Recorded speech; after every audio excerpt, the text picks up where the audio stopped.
Hello friends, today's topic is applications of op-amp IC741. It is coming under the subject linear integrated circuits.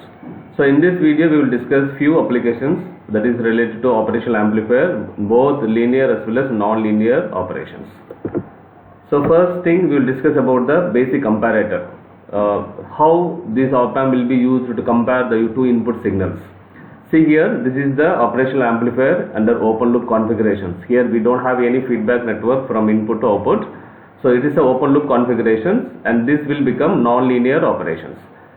Here inverting input signal is given to the pin number 2 and non-inverting signal is given pin number 3, and the input is at 2 and the reference, the non-inverting voltage will be acting as a reference. And this comparator compares the input voltage with the reference voltage. So according to this, the output will be generated either is a positive or negative, or it may be taken as low output or high output. If Vin is greater than V reference, that is Vin is greater than V reference, because Vin is given to the inverting terminal. So if Vin is greater, then output will be 0, that is low state. Or V reference is greater, then output will be high state. Okay. So if Vin is given to the inverting terminal, so negative output will be saturated. So negatively it will be saturated, so output will be low. If V reference is greater than Vin and it will be positively saturated, then output will be high. So this is the way it is going to compare two input signals, and it is used for various applications like Schmitt trigger. The advanced version of comparator is Schmitt trigger that we will discuss in the next slide. And this is a Schmitt trigger circuit. So it is called as inverting Schmitt trigger because the input is given to the inverting terminal. See here, the input is given to the inverting terminal, and positive terminal we have voltage divider R1 and R2, where Vf is the voltage drop produced by R1 R2 from the output voltage. This is also one of the application of comparator, basic comparator. This is called as regenerative comparator. See here, we will discuss with this the waveform that how it is going to compare the two input signals. Here we have input signal sinusoidal wave, and VUT and VLT, these are the upper threshold, lower threshold produced at this drop between R1 and R2 with the help of plus VCC and minus VE. So upper threshold, lower threshold will be taken by multiplying this reference voltage and this R1 R2 component. So now at every point, see here starting from 0, suppose if here the input is very low when compared with upper threshold. So if the input is low with compared with upper threshold, input is given to the inverting terminal and upper threshold is the non-inverting terminal. So if the input is less, since the inverting terminal voltage is less, then output will be positively saturated because this is the inverting Schmitt trigger. So output will be the inverting of the input signal. Okay. So from 0 to the region 1, the input is less when compared with the upper threshold, so output will be 1. Once the input signal reaches beyond the threshold, upper threshold, what is happening? The negative input voltage will be dominating.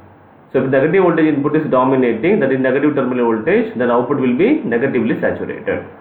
So this is the way we are getting the output. It is a non-linear response, and it is called a symmetrical square wave, whereas T on and T off will be equivalent in this case.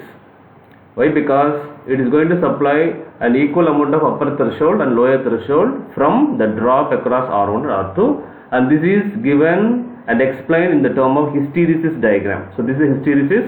X-axis we have input voltage, Y-axis we have output voltage, and this diagram shows that when this op-amp will be positively saturated, when it is become negatively saturated. So if Vin is greater than VUT, we will get this wave, and it will be going on this, right? So this is the hysteresis diagram. It shows that at what level of input compared with upper threshold as well as lower threshold, what will be the output. Either output is negatively saturated or positively saturated. This is given by the diagram hysteresis. The Schmitt triggers are used in various applications to compare two input signals with, or the input signal will be compared with reference voltages. Right. Now we will discuss the one of the op-amp application is second order active low pass filter.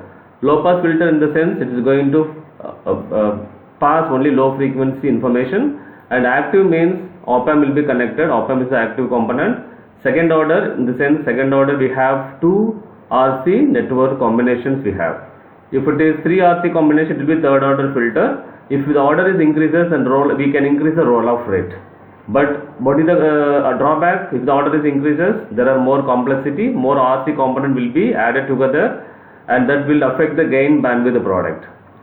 So here we are going to discuss about how this is functioning and how it is going to select the low frequency signal, how it will be amplified. And this is the configuration of non-inverting, because the gain is maximum when compared with inverting terminal. Since it is non-inverting, the A is the drop voltage or input voltage to the non-inverting operational amplifier, and RF, R1, these two components are the gain factors.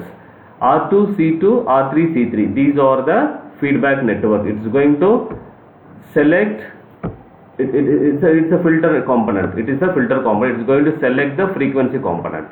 So according to this RC components, and these two RC values are identical, and these two capacitor values are identical. So that is very important thing we have to monitor, because if you change C2 and C3 values, then definitely we are not getting accurate value of filtered output.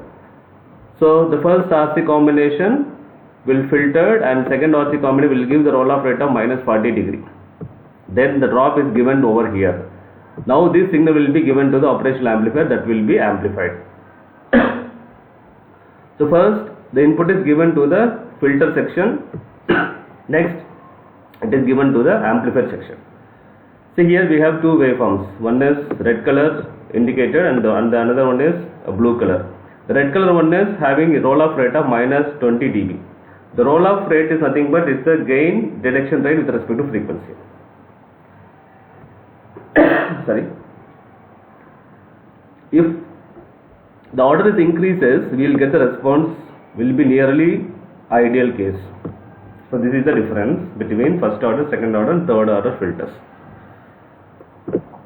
The next important application of op-amp is instrumentation amplifier. The instrumentation amplifier is the 3-stage operational amplifier. It is the base of the base for this instrumentation amplifier is the differential amplifier. What is differential amplifier? It is an amplifier amplifies difference between two input signals.